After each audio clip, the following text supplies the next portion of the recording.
Dobrý deň, Šivák, televízia Teatry. Vy očakávate, že pani prezidentka bude mať problém s pánom Tarabom?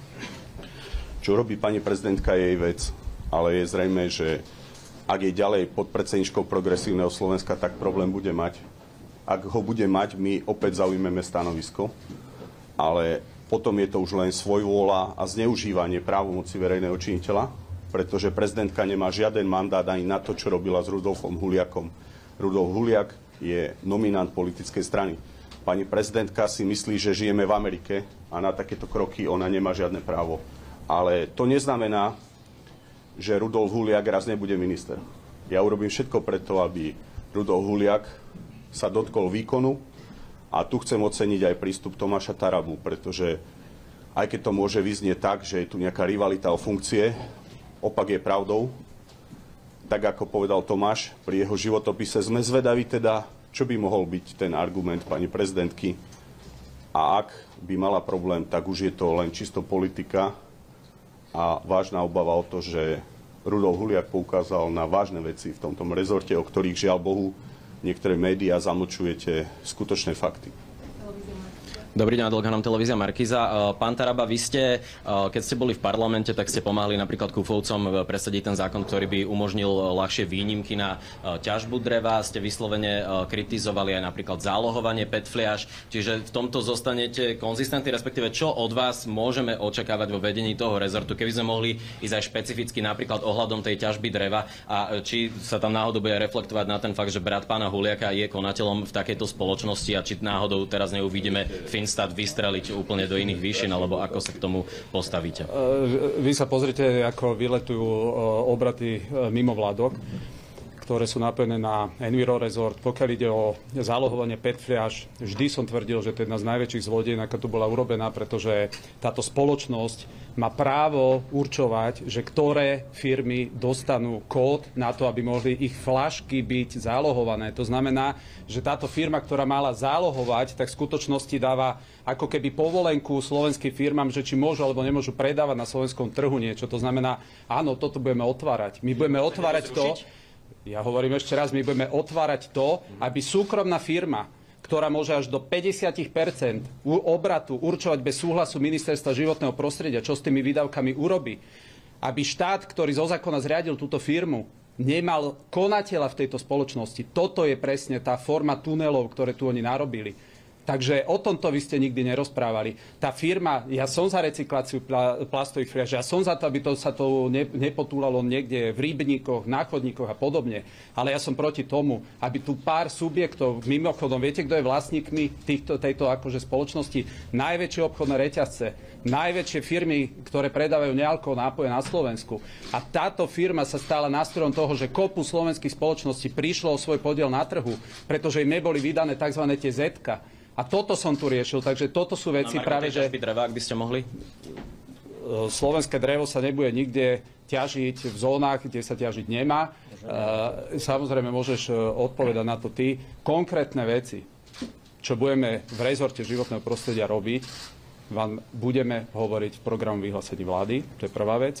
A druhá vec, ak chcete 100% ochranu prírody, potom sa musíme všetci Slováci vysťahovať, nechať tu iba stromy. To znamená, je tu jasné, že musí tu dojsť k jasnej symbióze medzi človekom, medzi prírodou, áno, aj medzi tým, aby fabriky zo Slovenska neodchádzali, pretože nejaký Slávik im tu bude robiť problémy absolútne pri základnom rozširovaní ich výroby. To znamená, toto pred nami stojí, aby na Slovensku kvôli iba nejakému fetišu tomu, že teraz ideme zo všetkého urobiť nejaký kult ochrany prírody, netrpel celá spoločnosť. My sme za absolútnu ochranu prírody tam, kde absolútna ochrana patrí, ale na druhej strane nepovažujeme za prioritu nalievať milióny do skúmania korytnačiek a síslov, keď máme 800 neodkanalizovaných obcí na Slovensku. Však to sú aké potom environmentálne škody. My sa nemôžeme pozerať na to, že nám jedno, že stadiaľ to odchádzajú aj fabriky len preto, že Envirofond, ktorý nazbieral obrovské peniaze, nedokázal kompenzovať napríklad tie firmy, ktoré naozaj urobili tranzíciu na zelenú ekonomiku.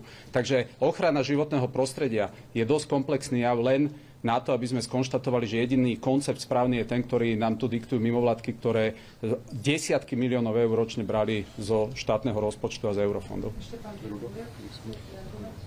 urobili ste si zle domácu úlohu.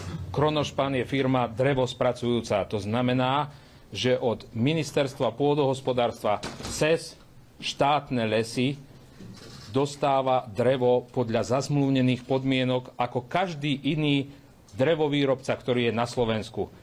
To, že Kronošpan urobí linku za vyše stovky miliónov eur, ktorá spracováva použitý starý nábytok a recykluje ho, oddeľuje od neho plasty, kovy, sklo a znovu vyrába drevovláknitú dosku, ktoré je lídrom na svete, celosvetovom meradle a zamestnáva stovky pracovníkov, je len v prospech životného prostredia, pretože nedochádza k spaľovaniu v pieckach marginálnych skupín tohto nábytku, ale sa bude recyklovať, bude sa mlieť a bude sa z neho robiť nová drevotrieska. Čiže tie všetky lepidlá a tie škodliviny a to všetko nebude nám vychádzať do ovzdušia.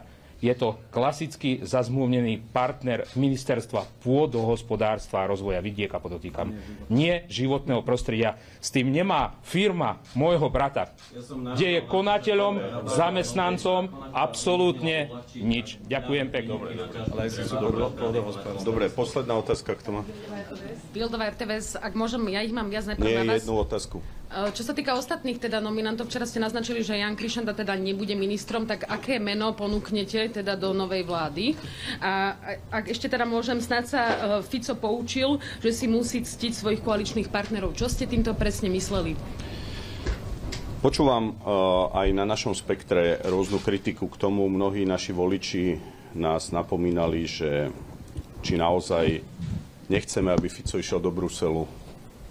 My sme urobili množstvo ústretových krokov a musím povedať, že mám skúsenosti z vlády s Robertom Ficom a chcel som, aby bol premiér. Pre mňa je veľké víťazstvo to, čo som tu hovoril pred 8 mesiacmi, že verím, že raz si za stôl sadne Pellegrini a Fico a to sa nám podarilo. Takže myslel som to aj to, že sme hrdý partner a pre nás mnohé veci v koalícii, ktoré nám boli nastavené, neboli ľahké. Ale sme tu na to, aby sme bojovali. Pán Huliak sa rozhodol a ja budem mať po obede rozhovor s Robertom Ficom a tak, ako som to tu povedal, tak isto budem komunikovať, že budem vyžadovať podporu na revolučné zmeny v cestovnom ruchu a športe. Pre mňa je dôležité, aby peniaze z hazardu nešli do mimovládok, ale aby išli na rozvoj cestovného ruchu a športu.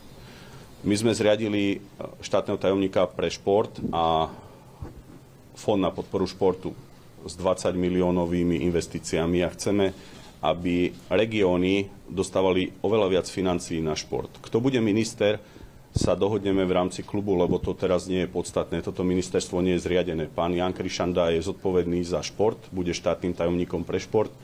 Bavíme sa o manažerskom prístupe k tejto funkcii, pretože chceme, aby to bol človek vzdelaný, charizmatický, ktorý bude spájať cestovný ruch so športom. Druhým nominantom na ministra kultúry je pani Martinka Šimkojčová a štátnych tajomníkov budeme riešiť následne, hoď niektoré mená už máme jasné, ale prednostne ponúkame túto pozíciu členom poslaneckého klubu. Takže verím, že som vám zodpovedal všetky otázky. Tým hlavným odkazom dnešnej tlačovej besedy je, že plne podporujeme vzniknutú vládu. Náš poslanecký klub, ktorý vznikne zajtra, je jednotný, že si vieme aj krízovú komunikáciu vyriešiť doma. O tom boli aj včerajšie rokovania, neboli ľahké. Osobitne chcem ešte raz poďakovať pánovi Huliakovi, že otvoril témy, o ktorých ste mnohí nevedeli. Ja som naozaj nevedel, aké desiatky miliónov pod vedením Budaja sa stratili v spleti rôznych tokov. To sú šialené sumy. Ale chceme chrániť prírodu, chceme mať tam osobitný prístup, ale mnohé veci verím, že Tomáš Taraba bude najbližším spolupracovníkom Ruda Huliaka ako šéfa výboru, neostanú opomenuté.